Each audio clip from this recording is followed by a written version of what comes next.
अनंतनाग एक ऐतिहासिक महत्व रखने वाला जगह है। पूरे भारत में लोग अनंतनाग को जानते हैं। यहाँ की अमरनाथ जी की गुफा के दर्शन के लिए हजारों लोग इधर से आते हैं, दर्शन लेकर चले जाते हैं और ये धार्मिक एकता का जगह है। और जिस जगह एकता रखने का है उस जगह आज बीजेपी यहाँ पर लोगों को तोड़ फोड़ के और लोगों को अलग करके हिंदू और मुसलमानों को बांटने की कोशिश जो कर रही है बीजेपी, वो जिंदगी में कभी भी कामयाब नहीं होगी। हम सब लोग एक है, एक रहेंगे।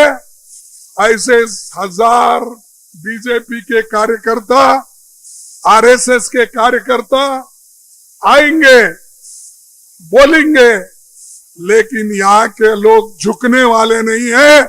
और कांग्रेस पार्टी यहाँ लोगों के साथ है और यहाँ के जम्मू कश्मीर के साथ हम जुड़े हुए हैं। भाइयों, राहुल जी सबसे बड़ी यात्रा उन्होंने निकाली। हमारे कन्याकुमारी से लेकर कश्मीर तक, और कश्मीर में हमारा यात्रा समाप्त हुआ। भारत जोड़ो यात्रा, जिसमें मैं भी शामिल था, फारूक अब्दुल्ला साहब शामिल थे, ऑल पार्टी के लोग, इंडिया गठबंधन के लोग भी इसमें शामिल थे। सभी ने इसमें हिस्सा लिया और उसको बहुत यहाँ पर कामयाबी मिली। नेशनल कॉन्फ्रेंस और कांग्रेस की गठबंधन, ये देखने के बाद बीजेपी घबरा गई है, बौखला हो गई है और वो चाहते हैं, इसीलिए वो जम्मू कश्मीर के लिस्ट बार बार बदलते जा रहे हैं। कभी शाह बदलता है लिस्ट, तो कभी यहाँ के नेता बदलते हैं। इतना घबर गए हैं, दो दो तीन तीन लिस्ट उसमें बन रहे हैं, बगावत वहां पर हो रही है। तो इससे ही आप समझिए, इंडिया गठबंधन के एक ही के साथ, यूनिटी के साथ जब काम कर रही है, इसीलिए वो लोग डर गए। और अभी राहुल गांधी जी और हम फारूक अब्दुल्ला साहब, जब हम एक हो गए, तब बीजेपी और भी घबरा गई है, डर गई है।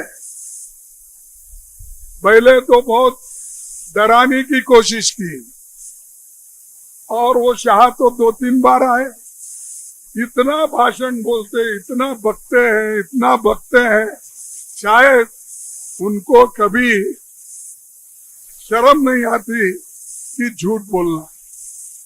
ठीक है, उन्होंने एक बार बोला था कि जब उन्होंने अनाउंस किया था कि हम अगर हुकूमत में आएंगे, हर एक को 15-15 लाख रुपए पैसे देंगे, सब काला धन बाहर है, वहां लाकर लोगों को देंगे। फिर बाद में बोले हर साल 2 करोड़ नौकरियां नौजवानों को देंगे।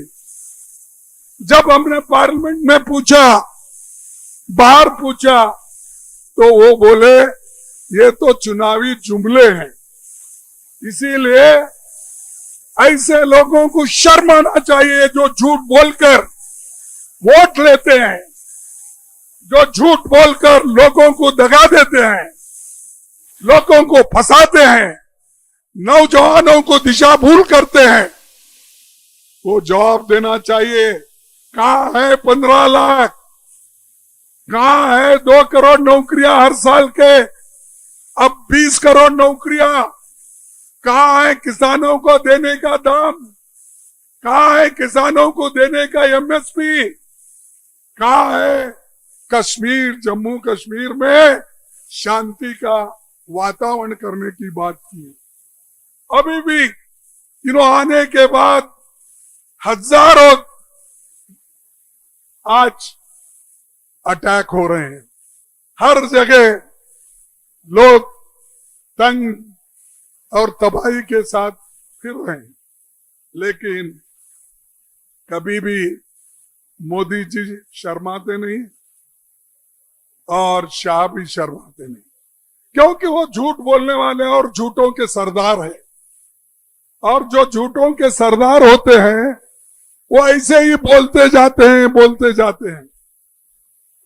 लेकिन हम सच बोलने वाले हैं।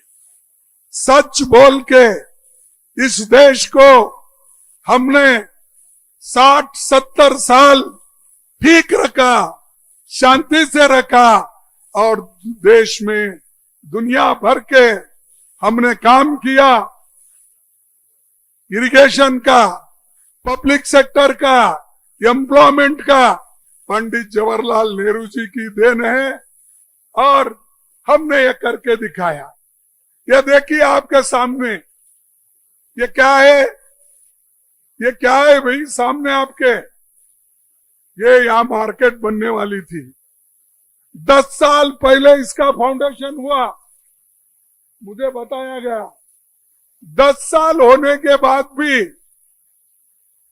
आज मोदी साहब के सरकार में जमहूरियत सरकार को हटाकर जो ये लेफ्टिनेंट गवर्नर की सरकार, सेंट्रल गवर्नमेंट की सरकार आई, 10 साल से ये पड़ा हुआ है। इसके लिए कोई देखने वाला नहीं है। और पहले बोलते थे पिछले सरकारों में लटकता, झटकता, पटकता पेपर रहता था, फाइल रहता था। अरे भाई अब क्या हुआ इसका? बोलते तो है, काम नहीं करते, सिर्फ भाषण देना। और भाषण देते देते आपने इतने झूठ बोले, शायद ही कोई पॉलिटिकल नेता अब तक उतना नहीं बोला। और मैं आपसे एक बात कहूंगा कि पिछले 5-10 सालों में जहां पर बेरोजगारी बढ़ रही है, पानी की किल्लत है, बिजली की किल्लत है, कई चीजों की कमी है, इसके बावजूद भी ये लोग काम नहीं कर रहे, इधर देख रहे नहीं।